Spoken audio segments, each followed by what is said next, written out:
Espíritu Santo. Colosenses capítulo 2, versículo 1 en adelante, leemos honrando a nuestro Dios, Padre, Hijo y Espíritu Santo. Por una solicitud en particular, en las pantallas se está proyectando la versión NBI. Es una versión un poquito diferente y luego le voy a explicar por qué. Por eso va en lo que usted lee en su Biblia y en lo que lee acá. Posiblemente hay alguna variación, pero son cuestión de estructuración de las oraciones nada más. Dice la palabra del Señor tal como está escrita, honrando a nuestro Dios, Padre, Hijo y Espíritu Santo.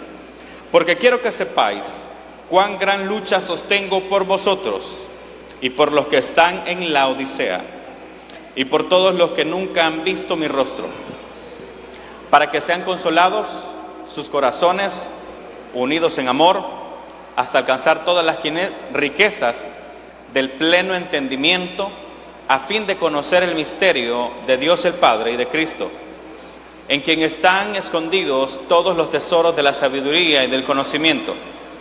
Y esto lo digo para que nadie os engañe con palabras persuasivas, porque aunque estoy ausente en el cuerpo, no obstante en mi espíritu estoy con vosotros, gozándome y mirando vuestro buen orden y firmeza de vuestra fe en Cristo. Por tanto, de la manera que habéis recibido al Señor Jesucristo, andad en Él, arraigados y sobreedificados en Él y confirmados en la fe, así como habéis sido enseñados, abundando en acciones de gracias. Amén.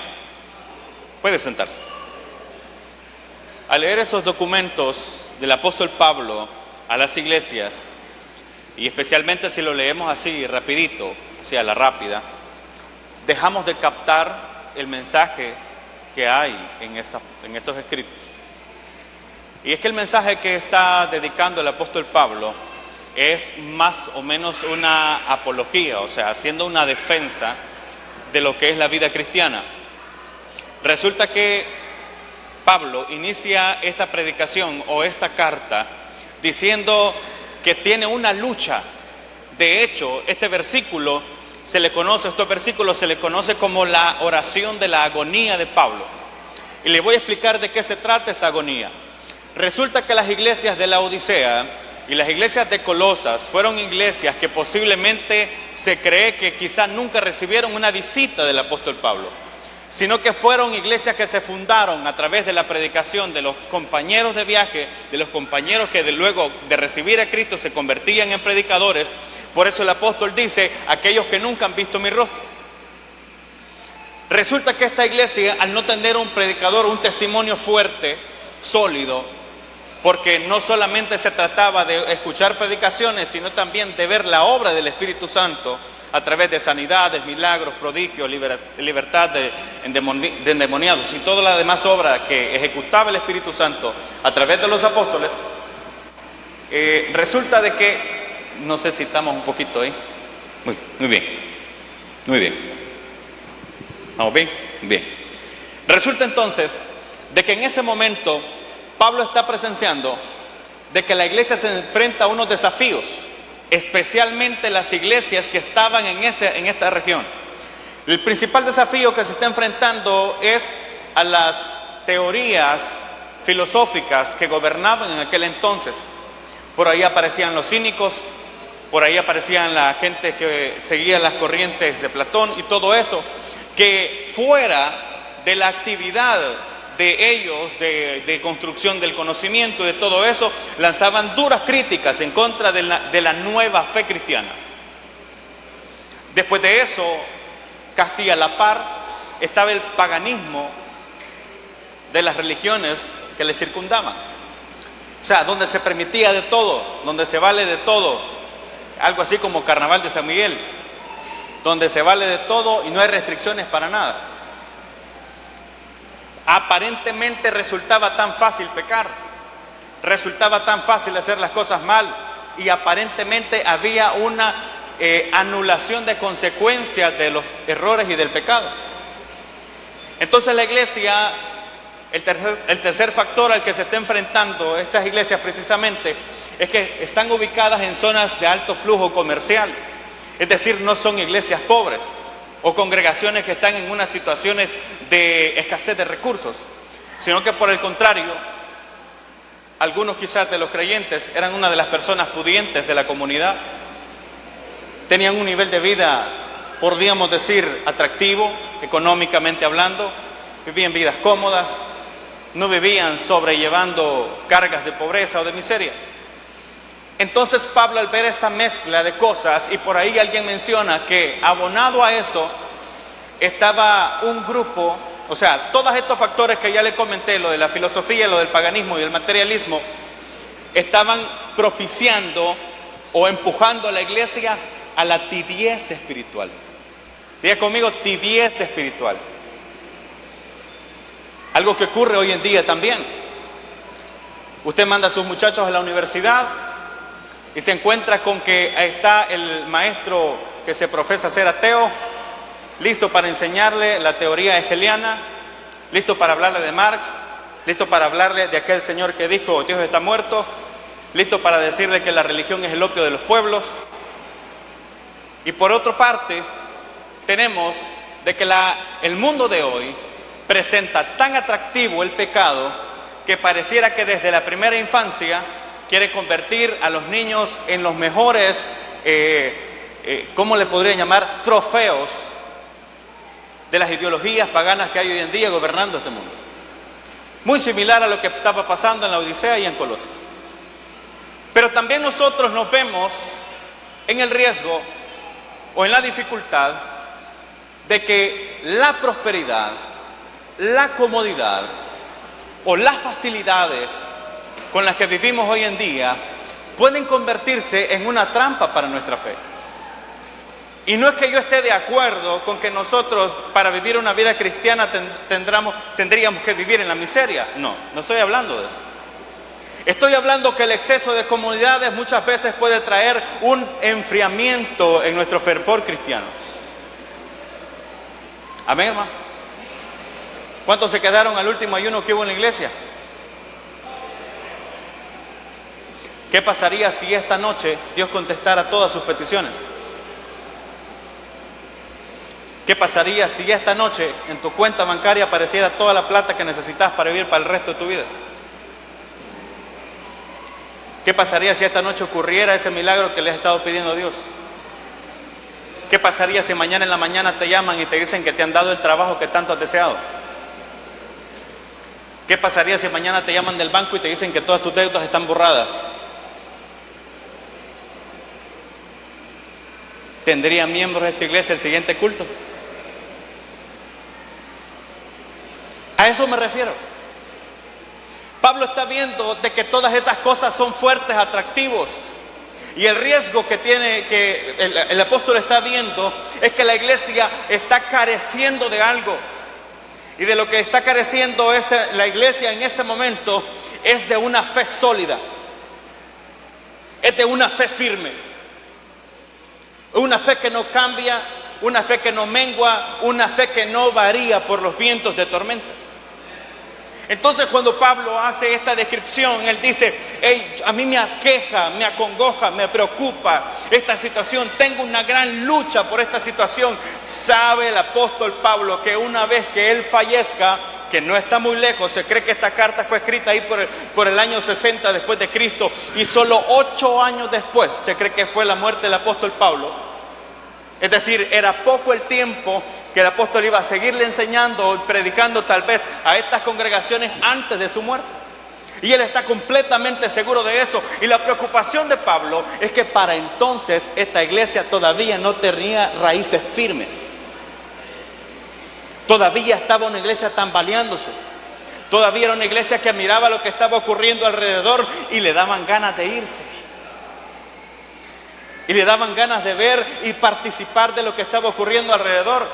De hacerle caso al filósofo, de hacerle caso a los que se están divirtiendo allá el 21 de noviembre. De ver todo lo que está pasando y todo el mundo está disfrutando y todo el mundo hace bien y todo el mundo prospera y todo el mundo crece. ¿Y por qué nosotros no participamos de eso? Pareciera que nosotros nos lo estamos perdiendo. Amén, hermano. No, hombre, ya está bueno ahorita. Pareciera que nos lo estamos perdiendo. Resulta que ese mismo problema posiblemente lo está experimentando la iglesia de hoy. Entonces el apóstol Pablo va y dice en el versículo 2, Porque, en versículo 1, porque quiero que sepáis cuán gran lucha sostengo por vosotros. Y los que están en la Odisea. Y por todos los que nunca han visto mi rostro. Para que sean consolados sus corazones. Se lo voy a traducir al español salvadoreño. Mi hermano, no te estás perdiendo de nada. ¿Cuántos lo creen así, hermano? Lo que pasa en el mundo, lo que haga el mundo, lo que pase afuera, cómo prosperen, cómo crecen, cómo lo hacen, lo que sea, no nos tiene que generar a nosotros inconformidad, intranquilidad, porque nosotros no dependemos de las formas tal vez incluso ilícitas de que las cosas que hacen afuera para prosperar. Nosotros dependemos de la gracia y la misericordia del Señor, dependemos de sus bendiciones, dependemos de que Él enderece el camino para que salgamos en adelante. Bendito el nombre del Señor. El primer propósito de la oración de Pablo entonces es para que sean consolados sus corazones. Diga conmigo, Cristo es suficiente. Cristo es suficiente.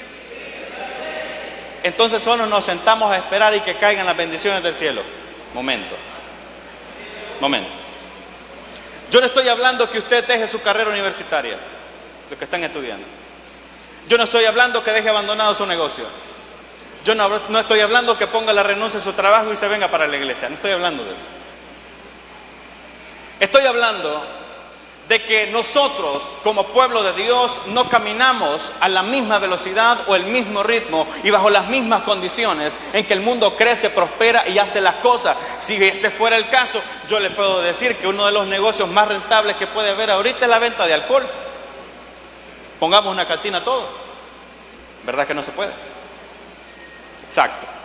Nosotros como pueblo de Dios tenemos la forma de crecer que está bajo la voluntad de Dios, que está conforme al plan de Dios. Y cuando le hablo de que Dios puede prosperarte y Dios puede bendecirte y Dios puede hacerte un profesional de bien a los que están jóvenes y Dios puede hacer que tu negocio crezca y Dios puede conseguirte un nuevo empleo, te puede conseguir un buen ascenso, te puede hacer que las cosas salgan bien, que te puede hacer el milagro, todo eso puede ocurrir bajo la voluntad de Dios, como Dios ha determinado bendecirte, como Dios ha determinado hacer las cosas. Bendito el nombre del Señor. Uno de los mejores versículos que hay en la Biblia acerca de este tema y que me encantan es aquello que dice Proverbios: la bendición de Jehová es la que enriquece y no añade tristeza con ella. La bendición de Jehová es la que enriquece y no añade problemas con ella. La bendición de Jehová es la que enriquece y no añade estrés con ella. La bendición de Jehová es la que enriquece y no te roba tu familia por atender esa disque bendición. La bendición de Jehová es la que enriquece y no te quita el tiempo para servirle a tu Dios.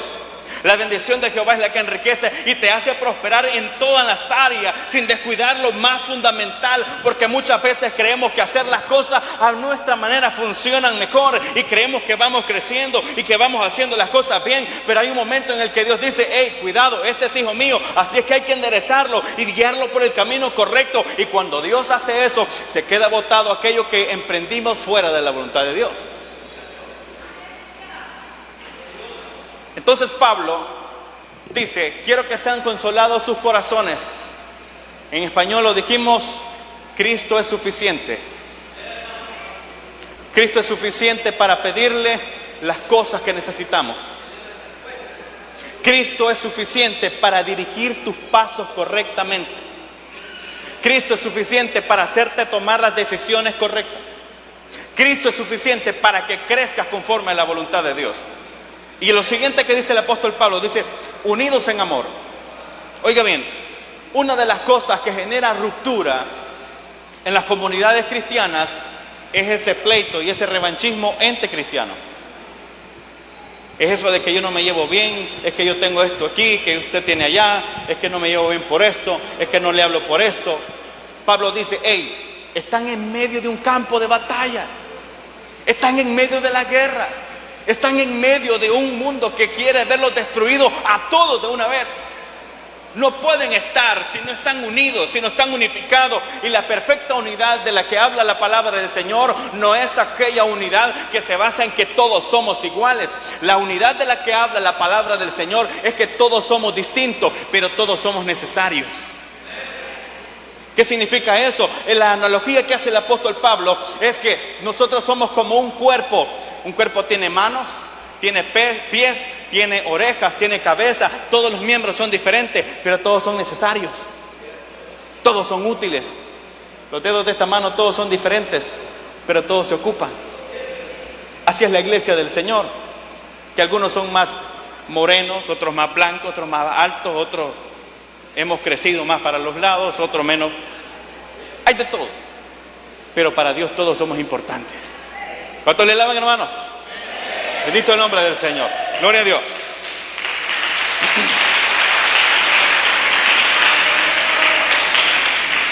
Y sigue diciendo, unidos en amor hasta alcanzar todas las riquezas de pleno entendimiento. Esta parte me llama la atención, porque cuando Pablo habla de riquezas, no se basa en la materia. Dice las riquezas de pleno entendimiento. ¿Cuál es la riqueza de entender el Evangelio? ¿Cuál es la riqueza de conocer a Cristo? ¿O por qué esta riqueza puede llegar a ser mejor que cualquier otra? En primer lugar, la riqueza de la que está hablando, del entendimiento, del pleno conocimiento, de la riqueza que hay en entender al Señor, es que nosotros pensamos que riqueza es dejar estacionado un vehículo de más de $500,000 allá afuera. Que nosotros pensamos que riqueza es tener la casa que más cara que pueda haber en San Miguel. Es que nosotros pensamos que riqueza es tener los mejores lujos que nos podamos poner en el cuerpo. Es que nosotros pensamos que riqueza es todo lo que tiene que ver con esta carne. Hermanos, pero si esto al morirse se termina. La riqueza de la que habla la palabra del Señor fue una obra que se ejecutó en la cruz del Calvario. Cristo no vino a morir por tus carros ni por tus bienes. Vino a morir por tus pecados para hacerte salvo, para perdonar tus iniquidades y presentarte ante el Padre digno de una salvación. Bendito el nombre del Señor. El punto es de que una iglesia que se ve rodeada de todo lo que ya mencioné y que no se solidifica, o sea, que no se fundamenta en ese conocimiento de Cristo, de que la más grande bendición que recibimos, la recibimos en la cruz del Calvario, entonces tropezamos. Tropezamos con aquello que una vez anhelamos. Tropezamos con aquello que alguna vez le pedimos al Señor. Tropezamos con aquello que alguna vez nuestro corazón deseó. Ve lo que dice el apóstol Pablo, que tengamos a fin de conocer el misterio de Dios el Padre y de Cristo, en quien están escondidos todos los tesoros de la sabiduría y del conocimiento. Y dice, esto lo digo para que nadie os engañe con palabras persuasivas. Si la iglesia hoy en día no tiene claro qué significa ser iglesia, cualquier tatarata que ande hablando cosas allá afuera va a debilitar nuestra fe. Y no solo hablo de aquellos que en tu casa te hacen la guerra por ser cristiano. Y no solo hablo por lo que se dice en la academia, en las universidades, en los institutos. Y no solo hablo por lo que se dice en las redes sociales de las iglesias. Hablo incluso por aquellos que te venden milagros falsos, falsas enseñanzas, falsas doctrinas. Y nosotros decimos, qué bonito habla, qué bonito se oye, esa es la predicación que me gusta. Pero ¿es esa en realidad la palabra de Dios? ¿Esa es la forma que Dios quiere tratar con nosotros?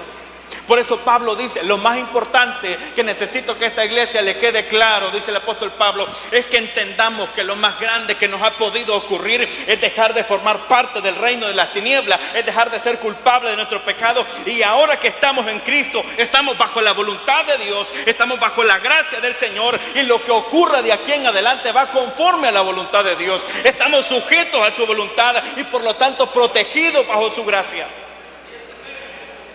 El que habita al abrigo del Altísimo. Y a todo mundo le gusta lo que dice de ahí para abajo. Morará bajo la sombra del Omnipotente, de Jehová, esperanza mía y castigo mío, mi Dios en quien confiaré, te librará del sol cazador, de la peste natural, bla, bla, bla, bla. A todo el mundo le encanta lo que dice ahí, para abajo el Salmo, del versículo 2 en adelante. Pero ¿y el versículo 1 qué dice? El que habita al abrigo del Altísimo. ¿Cómo dice? El que habita, el que se queda, el que permanece, el que no cambia de opinión, el que no se le olvida sus promesas, el que permanece en Cristo, el que no se mueve, el que no se aparta, el que persevera, el que lucha, el que busca de Dios. Ese es el que recibe todas esas bendiciones que están en la palabra de Dios.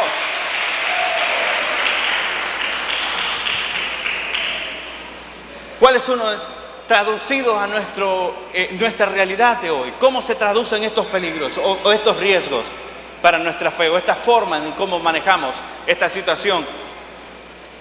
El peligro de las palabras persuasivas, que ya lo mencionamos, de un sinfín de cosas.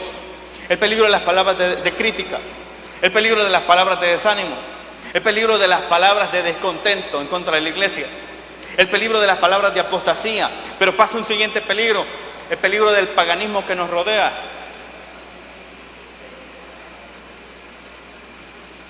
El paganismo de hoy está saturando los medios de comunicación, así, literalmente, saturando todo lo que nos rodea.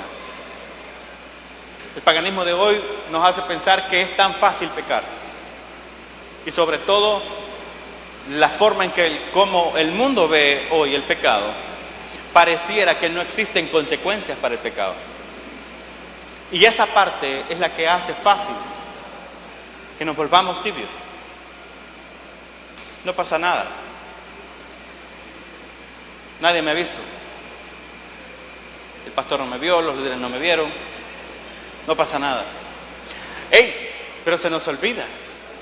Tu trato no es con el pastor. Tu trato no es con el líder del grupo de crecimiento. Tu trato es con Dios. Yo no puedo estar en todas partes como líder del grupo de la Pacífica, pero Dios sí. El Espíritu Santo está con nosotros todo el tiempo. Y la palabra del Señor dice: no contristéis al Espíritu Santo que está en vosotros. Y lo contristamos cada vez que fallamos. Por eso la iglesia del Señor debe de mantenerse firme en Cristo Jesús. Y una de las partes que más me llama la atención de esto, de esta iglesia de Colosas y de la Odisea, es que uno de los grandes riesgos a los que se enfrentaba surtieron efecto. O sea, impactaron. ¿Sabe cuál fue uno de esos grandes riesgos?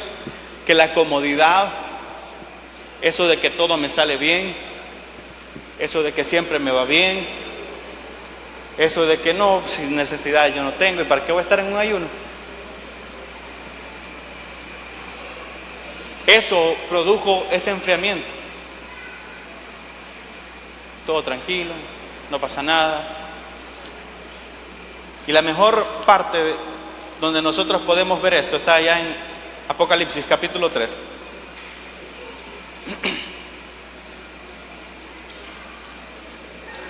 Apocalipsis 3:17 nos habla de qué ocurrió con la Odisea. Dice versículo 17: porque tú dices, yo soy rico y me he enriquecido, y de ninguna cosa, dice, tengo necesidad. ¿Cuál era el miedo de Pablo? Esto. Ese era el miedo de Pablo. Que esto llegara a ocurrir. ¿Sabe por qué era el miedo del apóstol Pablo que esto ocurriera? Porque en el momento que pensamos que no necesitamos a Dios porque estamos bendecidos, que no necesitamos a Dios porque estamos sanos, que no necesitamos a Dios porque no me pasa nada, que no necesitamos a Dios porque no tengo problemas, se nos olvida que la fuente de esa comodidad es Dios. Que la fuente de esas bendiciones ha sido Dios. Que la fuente de que las cosas te salgan bien ha sido Dios. Que la fuente de que todo marche a la perfección ha sido Dios. Y nos enamoramos de lo que Dios nos dio y nos abandonamos el amor de Dios. Cuidado, porque aquel dueño de las bendiciones es aquel que sigue manteniéndolas y también tiene poder de quitarlas también. No estoy hablando de que Dios sea un Dios vengativo. No estoy hablando de que Dios esté esperando en el momento que fallemos para caer con el leño. No estoy hablando de eso. La situación funciona más o menos así. Cuando nosotros empezamos a clamar al Señor, Supóngase que todos tenemos una petición importante aquí. Empezamos a buscar de Dios. Amén. Empezamos a orar. Amén. Empezamos a venir más al culto. Empezamos a buscar más del Señor. Empezamos a orar. Algunos se levantan en la madrugada, algunos hacen vigilia, algunos hacen ayuno, algunos hacen de todo. Pero cuando nosotros venimos, hay un tiempo, y escuche bien esto, hay un tiempo en el que Dios va a contestar esa oración. Hay un tiempo en el que vas a prosperar. Hay un tiempo en el que Dios te va a bendecir. Hay un tiempo en el que Dios va a hacer la sanidad que le estás pidiendo. Hay un tiempo en el que el Señor va a traer la respuesta que has estado pidiendo durante mucho tiempo. Hay un tiempo donde el Señor va a quitar el dolor que hay en tu casa. Hay un tiempo donde el Señor va a proveer las bendiciones que tanto deseaste. La pregunta es, ¿qué va a ocurrir cuando eso pase? ¿Qué va a ocurrir en tu relación con Dios cuando eso pase? ¿Qué va a ocurrir en tu corazón cuando eso pase? Por eso les dije al principio, esta noche suponga que Dios contesta las oraciones de todos. Esta iglesia tendría miembros del siguiente culto. ¿O todos estaríamos ocupados atendiendo las bendiciones? ¿O todos estaríamos ocupados? Se lo digo por experiencia. Un tiempo orando que Dios me provee un trabajo. Dios me proveyó un trabajo donde ganaba muy bien, hermano. Soy honesto. El trabajo que más bien he ganado en toda mi experiencia laboral. Y en ese tiempo, casualmente, el pastor me dice, hermano, fíjese que necesitamos de su apoyo en un ministerio, ya un poco fuerte. ¿Sabe qué contesté? No, hermano, fíjese que estoy ocupado.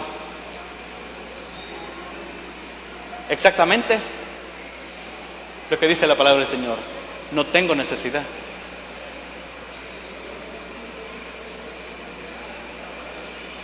Estoy bien. ¿Para qué voy a meterme más a líos? Más a ministerios, más a compromisos, más a tareas, más a esto, lo uno y lo otro. No, hombre, si yo tengo algo que atender. Yo tengo una familia que atender. Yo tengo un empleo que atender. Yo tengo un negocio que atender. Yo tengo esto aquí, allá y todo eso. La pregunta es, ¿quién te dio lo que tienes? ¿Quién te permitió construir lo que tienes? Uno de los eventos más trágicos que yo encuentro en la palabra del Señor se encuentra en Génesis 6. Sobre eso de mayordomía cristiana, eso de cómo manejar las bendiciones que Dios te da. En Génesis capítulo 6 usted encuentra aquel escenario donde dice que los hijos de los hombres se empezaron a multiplicar y los hijos de Dios se enamoraron de las hijas de los hombres, y eso se pierde en una discusión completamente estéril, infértil, peleando si de ahí salieron gigantes, si eran ángeles, si eran demonios, si eran hombres, si eran mujeres, lo que sea. Y por estar en ese pleito se pierden de la enseñanza esencial. Culturalmente en esa región del mundo, en ese tiempo, los jóvenes cuando desposaban, o sea, ofrecían casarse con una joven, ellos tenían que pagar la dote. La dote era como una contribución o un impuesto, no sé cómo lo manejaban exactamente, pero podría ser en materiales preciosos como oro, plata, podría ser en camellos, podría ser en ganado, pero ellos tenían que pagar la dote. Entonces el papá, que tenía 2, 3 hijas, sabía que le iba a ir muy bien, iba a quedar bien.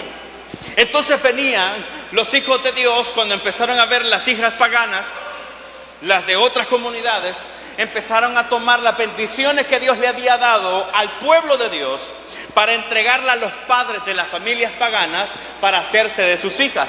Eso significó que las bendiciones que Dios les había dado fueron a parar ¿a dónde? Ante los paganos. ¿A dónde han ido a parar las bendiciones que Dios te ha dado?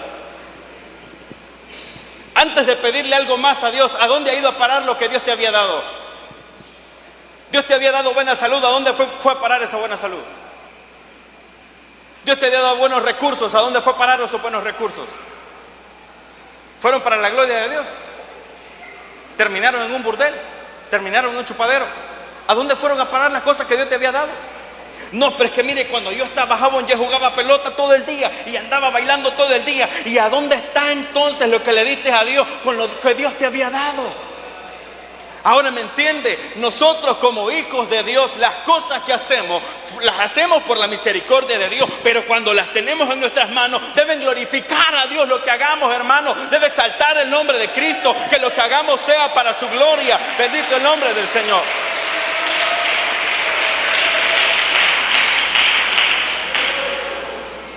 Entonces, ¿cómo manejamos esta situación? Regresemos a Colosenses. Creo que tengo 5 minutos nada más. Dice el versículo 6 de Colosenses: por tanto, de la manera que habéis recibido al Señor Jesucristo, y ahí quiero que me ayude el hermano. Gracias. Si lo puede leer acá, dice: por eso, de la manera que recibieron a Cristo Jesús como Señor. La otra dice: de la manera que recibieron al Señor Jesucristo. Pero esta parte me gusta, esta traducción me gusta más, porque dice: de la manera que recibieron a Cristo como Señor. ¿Cómo lo recibimos? Como Señor. ¿Sabe cuál es la traducción que más se apega a esa palabra Señor? Es la palabra dueño. Entonces quitémosle esa palabra y digamos: de la manera que recibieron a Cristo Jesús como dueño. La parte fundamental para entender nuestra realidad cristiana y resistir todo ese tipo de cosas, que aún nuestras bendiciones no se conviertan en una trampa para abandonar el amor de Dios, ¿sabe cuál es? Entender que ante Cristo Jesús y ante nuestro Dios somos de su propiedad. Es decir, que si somos de su propiedad, estamos sujetos a su voluntad. Nos conformamos con la gracia del Señor, seguimos bajo su plan, seguimos hacia adelante bajo las condiciones que Dios permita que nosotros crezcamos, que nosotros avancemos, y esperamos en su voluntad. ¿Qué le quiero decir con esto? Tienes una carrera por delante que estudiar, poner en las manos del Señor. Tienes un negocio que emprender, ponerlo en las manos del Señor. Tienes un propósito de un nuevo empleo, ponerlo en las manos del Señor. Porque si es la voluntad de Dios, vas a estar en la gracia del Señor. Conozco de muchos que con el paso del tiempo, de que el Señor les permitió crecer, de que el Señor les permitió prosperar en sus empleos, en sus trabajos, llegando hasta puestos muy altos, hoy que están en puestos muy altos, no saben un día de venir a la casa de Dios. Te pregunto, ¿es eso prosperidad? ¿No será que se aplica ahí ese versículo que dice: ¿y de qué le sirve al hombre si ganara el mundo y pierde su alma? Dios no está, hermano, contrario a que usted prospere, pero la prosperidad que Dios quiere para usted es aquella que está bajo su voluntad. Algunas veces eso puede tardar tiempo. Ya les digo, el negocio más sencillo es lo que ya le mencioné, ¿verdad? Compre ahí su par de cajas de volado y se pone ya a vender. Pero ¿será esa la voluntad de Dios? ¿Será eso lo que Dios quiere para nosotros? Desgraciadamente vi una persona de que toda su vida ha servido al Señor y el Señor le ha permitido crecer en su empresa, en su negocio, y prosperar de verdad. Esa semana, hace un par de semanas, había estado fuera del país, allá, viaje bastante interesante. Y resulta que para el momento del carnaval alquilo local en la Rupel, posición estratégica. ¿A dónde están yendo a parar las bendiciones que Dios nos da? ¿Glorifica el nombre del Señor? ¿Exalta el nombre del Señor lo que hacemos? La pregunta es: ¿cómo entonces va Dios a bendecirnos nuevamente? ¿Cómo entonces podemos romper ese esquema de maldición de que solo vamos al centavo? Si Dios ha de prosperarnos, la prosperidad que traiga a nosotros va a ser para su gloria. Amén, hermanos. Si Dios ha de bendecirte, la bendición que venga, que sean para su gloria. ¿Y cómo es para su gloria? Haga compromiso con el Señor. La palabra del Señor nos dice en estos versículos, y con esto vamos a ir cerrando, dice: por tanto, de la manera que habéis recibido a Cristo Jesús como Señor, andad en Él, arraigados y sobreedificados en la fe, así como habéis sido enseñados, abundando en acciones de gracia. Entonces, ¿cómo resuelvo toda esta situación? Fácil, hermano. Usted fundaméntese en el Señor, crezca en el Señor, haga compromisos con Dios. Señor, si este 2024 tú me vas a prosperar, quiero hacerlo en tu voluntad. Y para que veas que voy en serio, hermano pastor, aquí estoy para que cualquier ministerio que me quiera asignar, aquí estoy a la orden. Vemos que cuando nosotros empezamos a servir a Dios de esa manera, va a haber un tiempo en que estemos muy arriba y nuestra fe no se aparta del Señor. Amén. Va a haber un tiempo en el que estemos muy abajo y nuestra fe no se aparta del Señor.